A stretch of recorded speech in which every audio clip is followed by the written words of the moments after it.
আর্জেন্টিনার দাপুটে জয়, সেমিফাইনালে মেসিদের উড়ান, বিশ্বকাপ ২০২৬-এর কোয়ার্টার ফাইনালে দারুণ লড়াই শেষে সুইজারল্যান্ডকে ৩-১ গোলে হারিয়ে সেমিফাইনালে উঠে গেছে বর্তমান চ্যাম্পিয়ন আর্জেন্টিনা। নির্ধারিত ৯০ মিনিটে ম্যাচটি ১-১ সমতায় শেষ হলেও অতিরিক্ত সময়ে দুর্দান্ত ফুটবল উপহার দিয়ে জয় নিশ্চিত করে লিওনেল মেসির দল। ম্যাচের গুরুত্বপূর্ণ মুহূর্ত ১০ মিনিট।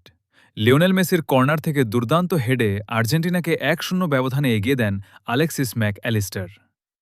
৬৭ মিনিট। সুইজারল্যান্ডের হয়ে ড্যান এন্ডোয়ে গোল করে ম্যাচে সমতা ফেরান ১-১। এরপর দুই দলই বেশ কয়েকটি সুযোগ তৈরি করলেও নির্ধারিত সময়ে আর কোনো গোল হয়নি। ম্যাচ গড়ায় অতিরিক্ত সময়ে। ১১২ মিনিট।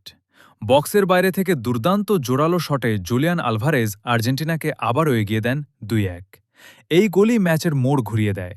অতিরিক্ত সময়ের যোগ করা মিনিটে ১২০+। পাল্টা আক্রমণ থেকে লাউতারো মার্তিনেজ শেষ গোলটি করে আর্জেন্টিনার ৩-১ ব্যবধানের জয় নিশ্চিত করেন। ম্যাচ বিশ্লেষণ।